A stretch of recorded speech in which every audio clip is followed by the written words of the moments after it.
তোমার এদিকে তোমার যে কী বলে জীবনানন্দ দাশ কিন্তু 1899 সালে জন্মগ্রহণ করেছেন রবীন্দ্র কাজী নজরুলের পাশাপাশি। আর এদিকে আর 1954 সালে ট্রাম দুর্ঘটনা মারা যায় আর কি। আর একে বলে মিলু মিয়া, মিলু মিলু জীবনানন্দ দাশকে মিলু বলা হয়। কুসুম কুমারী দাসের ছেলে জীবনানন্দ দাস। তিনি জন্মগ্রহণ করেছেন বরিশালে জেলায় ধানসিঁড়ি নদীর তীরে। বরিশাল জেলায় ধানসিঁড়ি নদীতে জন্মগ্রহণ করেছেন। 1954 সালে তিনি ট্রাম দুর্ঘটনায় মারা যায় 22 অক্টোবর। হ্যাঁ, 30 শতকের কবি, 30 শতকের কবি থেকে মার্কিন গবেষক ক্লিন্টন বুথসিলি দাস নিয়ে একটা গবেষণা করেছেন। তার প্রথম কবিতা আছে বর্ষা আহ্বান। প্রথম কবিতা হচ্ছে বর্ষা আহ্বান। আমি হাজার পথে হাঁটিয়েছি পৃথিবীর পথে। এটা আছে পৃথিবীর পথে সকলে কবি না কেউ কেউ কবি। এটা কবিতার কথা। বঙ্গবন্ধু সেন, কবিতার কথা বঙ্গবন্ধু সেন। তার ঝরাফলক 1907 সালে, 1907 সালে প্রথম প্রকাশিত হয়। 1907 সালে তার কবির প্রথম কবিতা ঝরাফলক 1907 সালে। তা যেমন 1907 সালে তোমার রাখালি 1907 সালে প্রকাশিত হয়। ঠিক আছে। এখানে রবীন্দ্রনাথ কিন্তু জীবনানন্দ দাশকে চিত্ররূপময় কবি বলেছিল। তার কবিতা বলে চিত্রভাষী বলে। হ্যাঁ। আর বাঁধনহারা 1927 সালে প্রকাশিত হয়। বাঁধনহারা 27 সালে, রাখালি 27 সালে, ঝরাপালা 27 সালে প্রকাশিত হয়। বঙ্গবন্ধু সেন তার ঝরাপালা বঙ্গবন্ধু সেন। তারপর তোমার আছে ধূসরপিণ্ডলিপি, বেলাবেলা কালবেলা রূপসী বাংলা, মহাপৃথিবী, জীবনানন্দ দাশের শ্রেষ্ঠ কবিতা। ঠিক আছে। তাহলে তার কাব্যগ্রন্থ কী? তার কাব্যগ্রন্থ হচ্ছে ঝরাপলক, বঙ্গবন্ধু সেন, সত্যেন্দ্রনাথ তিমির, ধূসরপিণ্ডলিপি, বেলাবেলা কালবেলা, মহাপৃথিবী, ধূসরপিণ্ডলিপি, সত্যেন্দ্রনাথ তিমির, বঙ্গবন্ধু সেন তার কাব্যগ্রন্থ।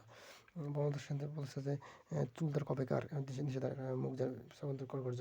তারপর হচ্ছে সিংহ সমুদ্রে থেকে নিশীথের অন্ধকারে মালয় সাগর। তারপর হচ্ছে সমস্ত দিনের শেষে শিশিরের স্রোতে মতো সন্ধ্যা নামে। বঙ্গবন্ধু সেন। ঠিক আছে। বঙ্গবন্ধু সেন। আচ্ছা, বঙ্গবন্ধু সেন কবিতাটি 1942 সালে প্রকাশিত হয়। খুবই ইম্পর্টেন্ট। 1942 সালে প্রকাশিত হয়। 27 সালে প্রকাশিত হয়। ঝড়ফলক 42 সালে।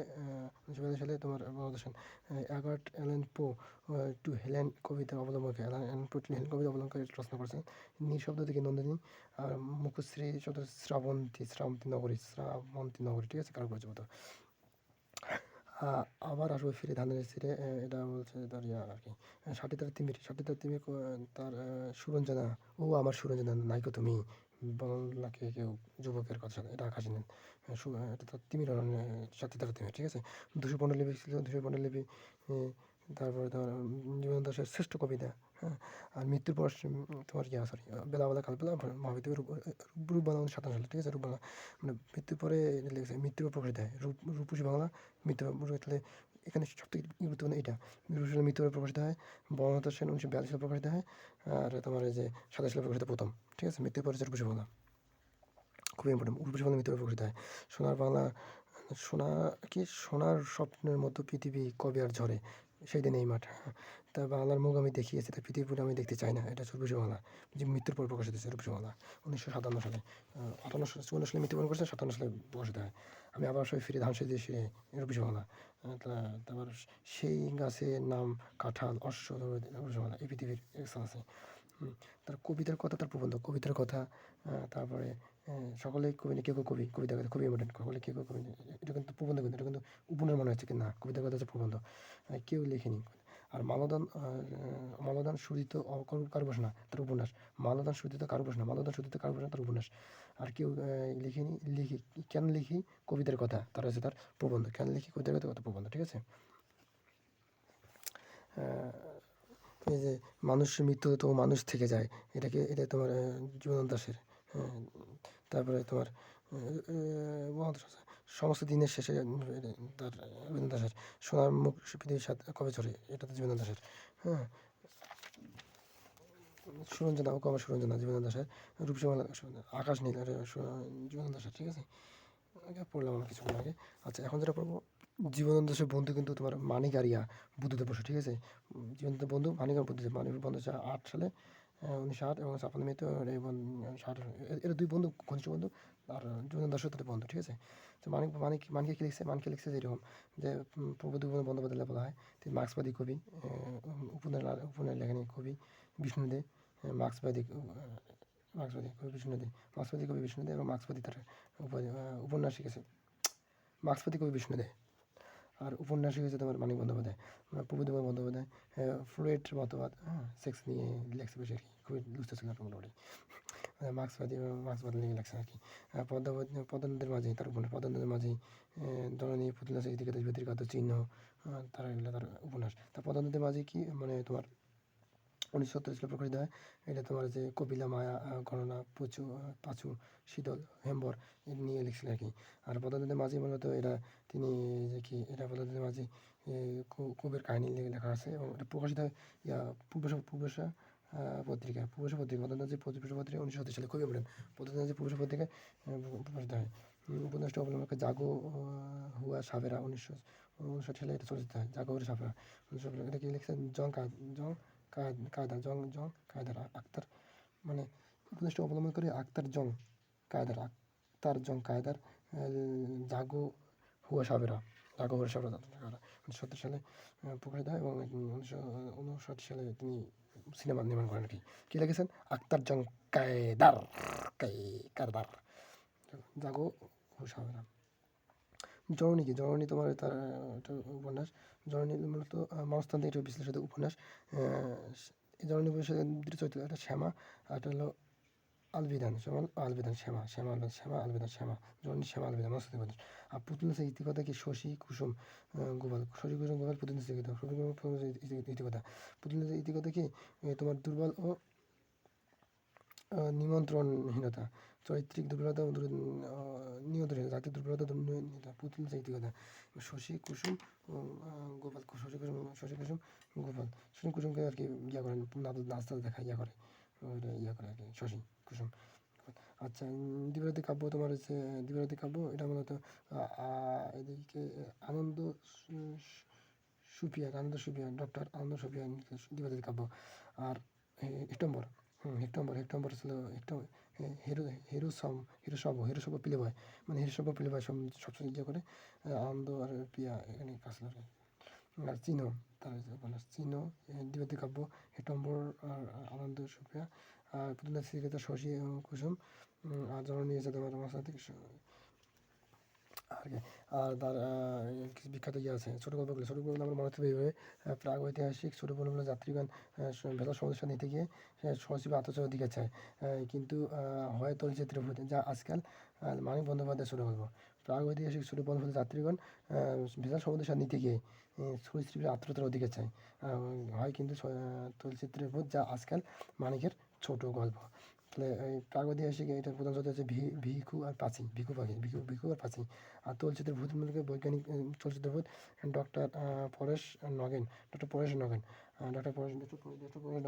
এবং মৌচাক পত্রিকা প্রকাশিত হয়। চলচ্চিত্র ভূত মৌচাক পত্রিকা প্রকাশিত হয় 1945 সালে। আর প্রগতিশীল ভিখু আর পাখি। ওকে, তার একটা অপর বন্ধু হচ্ছে তোমার বুদ্ধদেব বসু তোমার হচ্ছে পরিচয় পত্রিকা, কিন্তু সনাতন তত্ত্ব সঞ্চয় ভট্টাচার্য, পূর্ব থেকে সঞ্চয় করে সঞ্চয় ভট্টাচার্য। আর পরিচয় হচ্ছে সুধীন্দ্রনাথ। আর সমকাল হচ্ছে সেকেন্দ্র আবু জাফর সমকাল। আর বাসন্তিকা প্রগতি কবিতা হলো বুদ্ধদেব প্রগতি কবিতা, এটা হলো বুদ্ধদেব বসুর পত্রিকা আর কি। মার্কিন বন্ধু বুদ্ধদেব বসু। আচ্ছা, কুমিল্লায় জন্মগ্রহণ করছেন, কিন্তু কুমিল্লা এমন হচ্ছে না, এটা খুবই কুমিল্লায় জন্মগ্রহণ। আর 30 দশকের কবি। আর এটা প্রগতি কবিতা বাসন্তিকা বুদ্ধদেব বাসন্তিকা পত্রিকা, তাহলে তার তো বেশ কয়টা, তাহলে বাসন্তিকা প্রগতি কবিতা তার সমাপত্র। তাকে সর্বোচ্চ লেখক বলা হয়। রবীন্দ্রনাথ ঠাকুর এবং সৈয়দ শামসুল হক সদ্যজাত কবি। তার উপন্যাসগুলো আমার মনে রাখতে হবে এইভাবে যে কাল সারা রাত লাল মেঘ ছিল, কালো হাওয়া ছিল, রাত ভর বৃষ্টি হচ্ছিল। কাল সারা রাত লাল মেঘ ছিল, কালো হাওয়া ছিল, রাত ভর বৃষ্টি হচ্ছিল। একথা তুমি প্রিয়া নিরঞ্জনা আমার ঘরে আসলা, ইস তোমাকে নিয়ে আনন্দে তিথিডোর বাসর পরিক্রমা করলাম। মানে কাল সারা রাত কী আছে? কাল সারা রাত না, কাল সারা দিন কালো মেঘ ছিল, কালো হাওয়া ছিল, লাল মেঘ ছিল, কালো হাওয়া ছিল। রাত ভর বৃষ্টি ছিল। একদা প্রিয়া তুমি নিরঞ্জনা আমার ঘরে আসে তোমাকে নিয়ে আনন্দ তিথিঢোর বাসর ঘরে পরিক্রমা করলাম। উপন্যাস, নস্টালজিক উপন্যাস, ঠিক আছে। তার কাব্যগ্রন্থ কি? যে আধার আলোর অধিক, যে আধার আলো অধিক, যে আধার আলো, যেটা খুবই ম্যাডাম, যে আধার আলোর অধিক, এটা আমি বলি। কলঙ্কবতী, যে আধার আলো কলঙ্কবতী, সুখদেবী বন্দির পদ বলো না, তপস্বী এবং তরঙ্গিনী, তপস্বী তরঙ্গিনী তার কাব্য নাটক, তপস্বী তরঙ্গিনী তার কাব্য নাটক, হঠাৎ আলোর ঝলকানি তার প্রবন্ধ। এটি বিভূতিভূষণ বন্দ্যোপাধ্যায়। বিভূতিভূষণ বন্দ্যোপাধ্যায় কি? বিভূতিভূষণ বন্দ্যোপাধ্যায় হচ্ছে পথের পাঁচালী, খুবই ইম্পর্টেন্ট। বিভূতিভূষণ বন্দ্যোপাধ্যায় আমরা উপন্যাসটা মনে করি, বালছেড়া বিভূতিভূষণ বন্দ্যোপাধ্যায় পথের পাঁচালী ও অপরাজিতা উপন্যাসে, পথের পাঁচালী ও অপরাজিতা ইচ্ছামতো অরণ্য দেখার জন্য চাঁদের পাহাড় ওঠে। দৃষ্টির প্রতি কুদৃষ্টি দিলে দেবযান অসহ্য সংকেত দেয়, সংকেত দেয় এবং দেবযান অসংকেত দেয়। তা কী বলছে বালছেড়া বিভূতিভূষণ বন্দ্যোপাধ্যায়? তো তোমার পথের পাঁচালী ও অপরাজিতা, হ্যাঁ, মিলে ইচ্ছামতো অরণ্য দেখার জন্য চাঁদের পাহাড়ে ওঠে। দৃষ্টিপতি কুদৃষ্টি দিলে দেবযান অসংকেত দেয়, কেদার রাজা, দেবযান অসংকেত দেয়, কেদার রাজা। আচ্ছা, এগুলো উপন্যাস আর কি। তাই পথের পাঁচালী তার প্রথম উপন্যাস, বিচিত্র পত্রিকা প্রকাশ দেয়। পথের পাঁচালী বিচিত্র পত্রিকা প্রকাশ দেয়। বল্লীবলয় এবং আমাডি বিভু, বল্লীবলয় আমাডি বিভু, বল্লীবলয় আমাডি আমার উপদ্রিকা নিয়ে কাহিনী আর কি।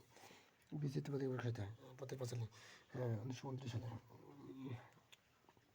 প্রথম ও শ্রেষ্ঠ পথের পাঁচালী, বল্লীবলয় এবং আমাডি বিভু, বিচিত্র পত্রিকা প্রকাশ দেয়। হ্যাঁ, উপদ্রিকা। আর অপরাজিতা, অপরাজিতা মাসিক প্রবাসী পত্রিকায়, মাসিক পত্রিকা প্রবাসী পত্রিকা প্রকাশ দেয়। বিচিত্র পত্রিকায় মাসিক প্রবাসী পত্রিকা প্রকাশ দেয়। এটা অপু, এটাতে অপু ছিল, ঠিক আছে। অপরাজিতা। চাঁদের পাহাড়, নিষিদ্ধ ইচ্ছা, দৃষ্টিপ্রদীপ, দৃষ্টিপ্রদীপ কি? এটা তোমার আকস্মিক অনুসন্ধান ও সমাজের প্রতি দৃষ্টিভঙ্গি, আকস্মিক অনুসন্ধান সমাজের প্রতি দৃষ্টিভঙ্গি। অশনি সংকেত, এটা মুভি হয়েছে অশনি সংকেত, দেবযান। আর হিন্দু আদর্শ হিন্দু হোটেল, এটাতে মুভি হয়েছিল কি, দেবযান। তাহলে এই মানে এর উপন্যাসগুলো, বিভূতিভূষণ উপন্যাসগুলো কিন্তু সবগুলোতে মুভি হয়েছে আর কি। এই যে অপরাজিতা মুভি হয়েছে, পথের পাঁচালী মুভি হয়েছে, চাঁদের পাহাড় মুভি হয়েছে, ইচ্ছামতি মুভি হয়েছে, অশনি সংকেত মুভি হয়েছে, ঠিক আছে।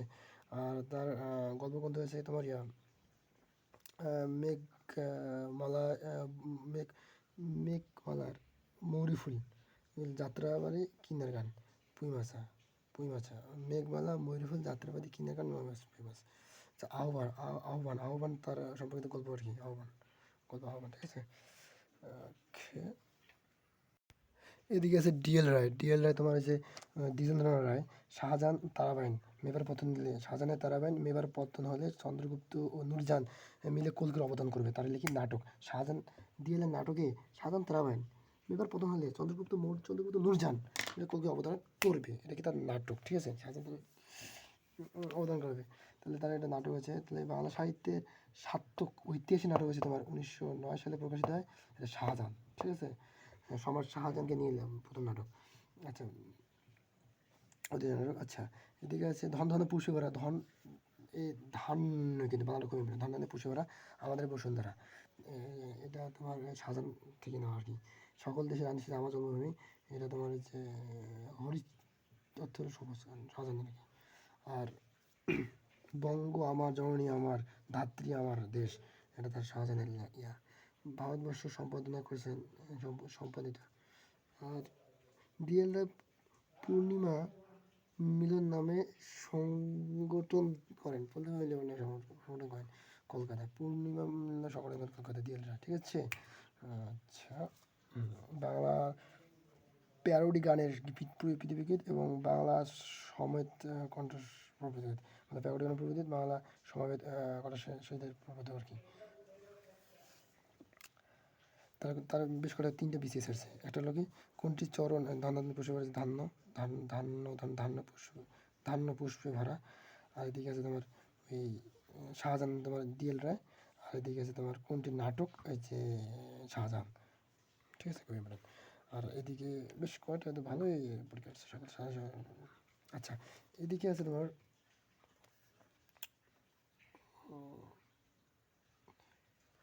কিন্তু ভারতবর্ষে সম্পাদনা পত্রিকা করেছেন ভারতবর্ষ, ঠিক আছে, ডিজিটাল রায়। আর এদিকে তোমার প্রমোদ চৌধুরী তোমার তার তিনি যশোরে জন্মগ্রহণ করেছেন। আর ডিএলএড জন্মগ্রহণ করেছেন কিন্তু নদিয়ায়, ঠিক আছে, পশ্চিমবঙ্গের নদিয়ায়। আর প্রমোদ চৌধুরী জন্মগ্রহণ করেছেন তোমার যশোর, এগুলো মনে থাকবে না অত করেছে। তেমনি শতদ্রনাথ ঠাকুরের কন্যা ইন্দিরা দেবীকে বিয়ে করছিলেন আর কি। জীবনে জ্যাঠামি সাহিত্যের ন্যাকামি, তিনি ন্যাকামি সহ্য করতে পারেন না, এটা বিশেষ ছিল জীবনে সুশিক্ষিত লোক মাত্র স্বশিক্ষিত, এটা বিশেষ ছিল, ঠিক আছে। এই তেলুল লাকড়ি বীরবলে রায়তের কথা হলো প্রমোদের প্রবন্ধে তেলুল লাকড়ি বীরবলে হাকাতে আমাদের শিক্ষা। রায়তের কথা হলো নানা কথা দুই এর কথা। রায়তের কথা হলো নানা কথা নানা চর্চা দুই এর কথা হলো প্রমোদের প্রবন্ধে তেলুল লাকড়ি ও বীরবলে হালকাতা আমাদের শিক্ষা। এটা প্রমোদের প্রবন্ধ গ্রন্থ আর কি। তেলুল লাকড়ি কি বাংলা সাহিত্যের চলিত ভাষার রীতির প্রথম লেখা গ্রন্থ তেলুল লাকড়ি। বীরবলে হালকাতা 1916 সালে আর 16 সালে, ঠিক আছে। এটা মূলত ভারতীয় প্রকাশিত কবিতা, খুবই ইম্পর্টেন্ট। বীরবলে হালকাতা আমার আছে, আমি পড়ছি এটা। বীরবলে হালকাতা এটা ভারতীয় পত্রিকা প্রকাশিত হয় 1916 সালে, এটা প্রকাশিত হয়। বীরবলে হালকাতা চলিত ভাষার রীতির প্রথম গদ্য আর কি, চলিত ভাষার প্রথম গদ্য। বাংলা ভাষা বাংলার মুখ আমি দেখেছি কি ভাষা মানুষের মুখ থেকে আসে, উল্টো করলে তার কালি মুখ হতে পারে, এটা কথার কথা। এটা মূলত বলছিলাম, প্রমোদ বলছিল, খুব ইম্পর্টেন্ট, এটা বিসিএসে আসছিল। ওকে। আর যিনি গড়তে জানে তিনি শিবও গড়ে জানে, বদ্রেও গড়ে জানে, তার কথা। মান উঁচুতে উঠতে চায়, নিচুতে নামতে চায়, প্রমোদের। আচ্ছা, আর আনন্দ ধর্ম এই যে তার সংক্রমক। দুঃখের বিষয় এই যে স্কুল মাস্টাররা একালেও সাহিত্য ভার নিয়েছে, ঠিক আছে, এটা একটা দুঃখের বিষয়, সাহিত্যের খেলা নিয়ে লেখছে আর কি। আর রুদ্র একজন ব্যক্তির নাম, আচ্ছা। তার এই যে গল্পগ্রন্থ কিন্তু চারিয়ের কথা, আহুতি কিন্তু আহুতি গল্পগ্রন্থ। আর কাব্য সনেট পঞ্চায়েত এবং সনেট পঞ্চায়েত কিন্তু তার কাব্যগ্রন্থ, এটা খুবই পরীক্ষা আসলো। সনেট পঞ্চায়েত তার কাব্যগ্রন্থ, আর পদ্মাচরণ তার কাব্যগ্রন্থের পরীক্ষা আসলো, এই যে কাব্যগ্রন্থ প্রকাশ ছিল। তাহলে বিশেষ আসলো সাথে সঙ্গে নেকামি, এটা আমাদের উল্টো গেলে মুখ যায়, কালি উল্টো গেলে মুখ যায়, সুযোগ সরস্বতী বিশেষ আসলো। আর রোগ একটা ব্যক্তির নাম রোদা।